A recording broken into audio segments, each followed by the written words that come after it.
আর এই ইকুইলিব্রিয়ামের ধারণা থেকেই আসে the zeroth law of thermodynamics. ব্যাপারটা শুনতে একটু খটমট লাগলেও খুবই সহজ। ধরুন এ আর সি বস্তু তাপীয় ভারসাম্যে আছে, আবার বি আর সি বস্তুও তাপীয় ভারসাম্যে আছে, তাহলে এ আর বিও একে অপরের সাথে তাপীয় ভারসাম্যে থাকবে। আরে এইটাই তো থার্মোমিটারের মূল নীতি।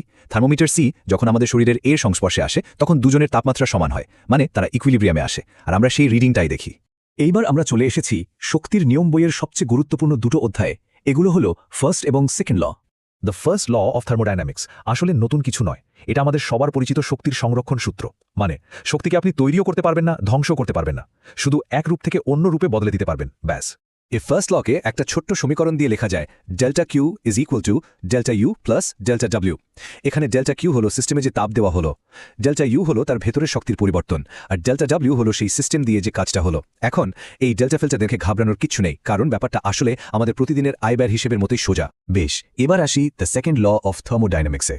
ফার্স্ট ল তো বলল শক্তি বদলায়, কিন্তু কোন দিকে বদলাবে সেই ডিরেকশনটা বলে দেয় এই সেকেন্ড ল। এর একটা বিখ্যাত বক্তব্য হলো, তাপ নিজে থেকে কখনো ঠান্ডা জিনিস থেকে গরম জিনিসের দিকে যেতে পারে না। গরম চা তো ঠান্ডা হবেই, উল্টোটা কখনোই হবে না। তাপের জন্য এই আইনটা যেন একটা ওয়ান ওয়ে রাস্তা, সব সময় গরম থেকে ঠান্ডার দিকেই যাবে। আবার এই সেকেন্ড ল আরও একটা খুব জরুরি কথা বলে, কোনো কিছুই 100% এফিশিয়েন্ট হতে পারে না। আপনি ইঞ্জিনকে যে পরিমাণ তাপশক্তি দেবেন তার পুরোটাই কখনো কাজে রূপান্তরিত করতে পারবেন না, কিছুটা শক্তি নষ্ট হবেই। এটাকে প্রকৃতির একটা ট্যাক্স বলতে পারেন, যা আপনাকে দিতেই হবে। এতক্ষণ আমরা নিয়মকানুন জানলাম, এবার দেখব কিছু বিশেষ পদ্ধতি বা স্পেশাল মুভস, মানে একটা সিস্টেম ঠিক কী উপায় তার অবস্থা বদলাতে পারে। থার্মোডিনামিক্সে মোট 4টে বিশেষ প্রসেস আছে।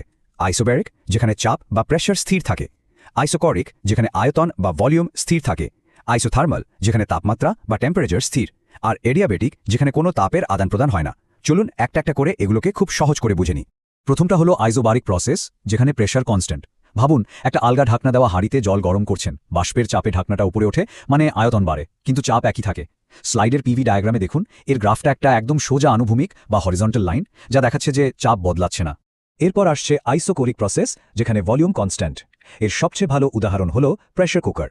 আপনি যতই তাপ দিন এর আয়তন বাড়ে না, কিন্তু ভেতরে চাপ বাড়তে থাকে।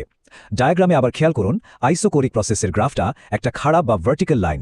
তৃতীয়টি হলো আইসোথার্মাল প্রসেস, যেখানে টেম্পারেচার কনস্ট্যান্ট। আচ্ছা, তাপমাত্রা একই রাখতে হলে কাজটা করতে হবে খুব খুব ধীরে, যাতে সিস্টেমটা তাপ আদান প্রদান করার সময় পায়। এর গ্রাফটা দেখুন, এটা একটা বাঁকানো রেখা, যাকে বলে হাইপারবলিক কার্ভ।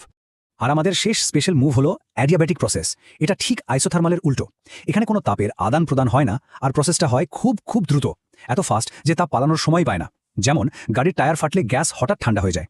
এর গ্রাফটাও বাঁকানো, কিন্তু আইসোথার্মালের চেয়ে অনেক বেশি খাড়া বা স্টিপার।